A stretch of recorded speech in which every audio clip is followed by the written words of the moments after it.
Welcome to Uncaged, the show that celebrates thought leadership from today's top business leaders. The program provides a voice to amazing executives from around the globe who are shaping the world of business today and mapping the path to the commerce of tomorrow. Today we have Melva Benoit on the show. Hi, Melva. Hi there. Melva is the founder and president of the Marian Dupree Group. She has a long history in media research and insights. She's worked for literally almost every major media company that we have in this country, whether it be Fox, NBCU, Viacom, you name it. Melva has researched it and provided the insights that we need. And so I'm excited to talk to Melva today about how the insight space has evolved, some of the key areas that are moving forward, and really the latest with the Marian Dupree Group. So Melva, it's great to have you on the show. It would be great to kind of start out if you could tell us a little bit about your background and your career and how you've ended up being the queen of insights. Oh, okay. I would love to. So I like to tell people that I'm one of the few people that is doing what I went to school for, working in media. And I've worked for almost every major media company pre and post merger, which is kind of funny. It started with King World and syndication. I'm going to do the fast version. I went to a party in Atlanta, got a job. It was employee number 14 out of 19 at Cartoon Network. Cool. I began to do research in kids. So we were the challenger brand to the bigger brand in Nickelodeon. And so that was a lot of fun because there wasn't a lot of precedent for what we were doing. So we just had a great deal of fun. Got tired of that, went back to New York on some business, got heavily recruited by Comedy Central, got to go and work on a brand that was transitioning from being sort of loose and old to being sort of a point of view on the world. And so the very first focus groups that I ever moderated were for a little show called South Park, which you may have heard about. A little show. A little show. Then from there to Disney. The fun part about Disney Channel was they hadn't done a lot of research with kids. And so when I walked in the first 3 months, I think I tested 30 shows and actually began to develop insight around kids that was about creating immersive experiences. So one of the cool things I created, which is why when you look at the Disney Channel, the brand talks to kids the way they do, is a day camp where we're able to take executives and pair them with kids so they could get as close to the consumer as possible. No, that's great. Nickelodeon called and digital like everyone else. And so I got to be known for kids and computers. And so we were trying to figure out basically how to make a profitable business around digital when it was first talked about as being online with kids. So did a lot of work that went into sort of understanding kids and safety that sort of helped influence some of the laws and regulation, the COPA stuff with kids and safety. Yeah. That's a space that's evolved a lot. Yeah. Completely. And then our insight work was originally around trying to understand how you actually monetize what kids do online. And so games. Nick.com was heavy games, but how do you monetize that? And so we came up with AverGames. So it was sort of, as everybody knows, in the beginning of that. Then I made my way into adult entertainment, not adult entertainment, but NBC. Yeah. I was head of research for the West Coast, so I got to basically change the way we think about how we test shows for the end of Friends, so the last season of Friends on the air. And then I was recruited to Fox, and that was where I spent the last 9 years in Insight, American Idol, and basically with a limited budget, pushing the ends of Insight and beginning to think about data in a different way, because media is a B2B to C business, as you know, and trying to get close to the consumer, but then trying to figure out how do you create new data streams to transact on when there's only one data stream in the marketplace. So after 9 years, a terrible commute, I was really tired, and I left Fox.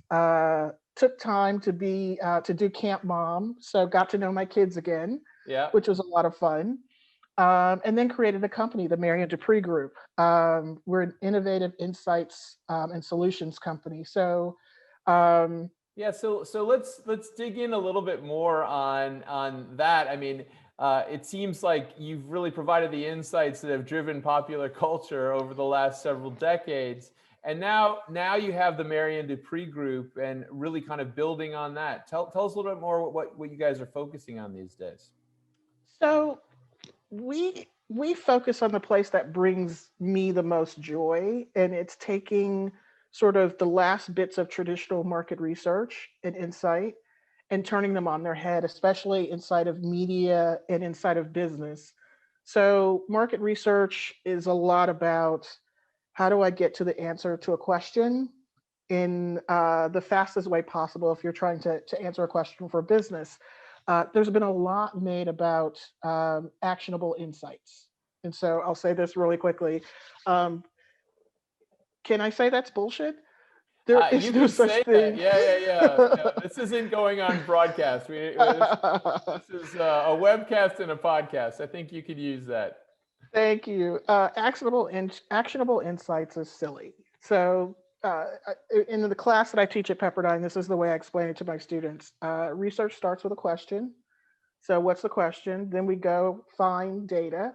So, we dig for data, whether we create that as proprietary data, buy that data, we analyze the data, and then we present our findings. And then from our findings, we go to implications. And then where it gets to be sexy is I want to tell you an amazing story with these implications as my stakeholder, as my client, that now you can go and act. As a business, the most you can act on is three. So when I say hundreds and hundreds of insights and actionable insights, it's only an actionable insight if I can inspire you with the implication, what it Right. means for your business. And I can tell you a story in such a way that you're like, oh shit, I know exactly what I'm going to do. I'm going to do X. And I think Yeah, and that's, I think that you're hitting on one of the key reasons why groups like the Marian Dupree Group are so valuable and so critical these days, because uh, right now there's just a mountain of data and mm-hmm, a mountain of maybe we call like micro insights. I don't know if mm-hmm, you go even, I don't know if I'd even say they're insights, micro information, micro facts. But truly parsing through that to find meaning that actually can drive tangible impacts on a business is mm-hmm. really something that very few people are doing effectively. I mean, do you feel that business is embracing that now more, or how is the whole digital space kind of challenging kind of the research and insights landscape? Um, Businesses are not embracing it as I thought that they would. A great example would be Quibi. Where is it now? There's a right. There's a belief that, well, if I have data, then I that's all I need. And it's Right. like, no, you have to be able, someone has to be able to give the data meaning, and someone has to have the discipline to know when to act on that meaning and when to just go, okay, that's good to know right now. And to not be afraid when, because there's always this feeling of bad research and bad data. There's no bad data. There are bad decisions that are made because they didn't understand the implications of the data. So what I like to tell people is, look, I'm telling you that a bus is coming. That doesn't mean that you don't have to step off the curb. Right. It may mean that you just tuck and roll because you still have to step off the curb. And so what's been disappointing with digital has been the data is what the data is, but the data what comes before the question. And so Mm, when there is a question, I see insights people inside of companies sort of not necessarily understanding their role in providing context Right. and being able to understand what their business is so that when they're applying meaning, the guy at the top understands, like, oh, okay, my decision is informed. Instead, Right. they make a decision and they come back and say, what happened? Right. And then they say, help me, after they're already falling over the cliff. And it's really hard to help someone when they're already falling over the cliff. Right. So getting involved earlier on, really to kind of frame up the question is, you're absolutely right. It's completely changed. So it's not necessarily, maybe it was more of a linear process before, and maybe now Hmm. it's quite, I mean, non-linear, right? It's kind of a ever-flowing landscape in it. That's really good. That's a really good point. I mean, in this space, it sounds like there are Yeah, a lot. A, the a, data is always there regardless. right. In this space, I mean, with all the challenges that you see in the digital area, what are you most excited about? What's giving you the most kind of pleasure or joy these days? Uh, what I'm most excited about is now that we have computing that can take in mass amounts of data, that someone like me that's much more interested in the recipe, that I can sit down and think about how to mix these data sets, how to look at signals, and then come back and redefine certain types of metrics. And I'll jump back for a second. One of the most fun things I had at Fox, when social media came along, it was not data that we could transact on, and we used it heavily for marketing. How can we make sense of this data that's available to us? Because it's a lot of it, and we don't need all of it. I just need to figure out which pieces. So, what kinds of questions can I answer with this? But then to go a step further, can I create a metric out in the marketplace that can influence a transaction transact on? And so we were able to come up with a social measure with an outside company that we actually won a research award for, but that my salespeople were able to take that measure and command hundreds of millions of dollars from people and never have to transaction against that measure. That was cool. Wow. So when you begin to understand, sometimes you don't want to transact exactly on the number, but you do want the number to influence a transaction, then how does that look? Because once you get to transacting against the number, then all of your energy goes towards making the number grow so that you can make more money, as opposed Mm. to influence, which is a little different. Then you never have to worry about how that number grows because you're creating the value against the number, not the number itself creating the value. Does that make sense?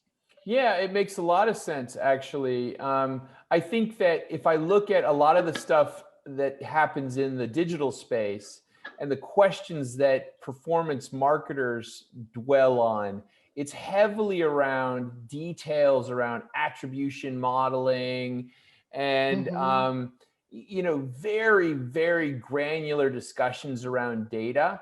And Mm-hmm. I think that what you're highlighting is such a great point, which is you can get lost in the trees and miss the forest, essentially, right? So trying Exactly. to find those larger kind of elements to from the data to measure against, and maybe not obsess so much about one element of the attribution model, which is, I think, is great. That's a really good point. So, I mean, what are your hopes or thoughts for the future? Are things going to get better here, or how do we fix this?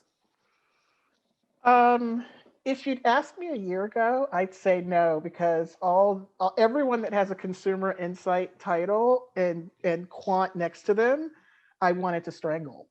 And so I'm now finally at the place where market researchers are starting to come back into play, and data scientists are amazing and wonderful, but they're beginning to realize there's nuance and bedside manner and just all of the other stuff that goes with how do you make interesting metrics to move the needle.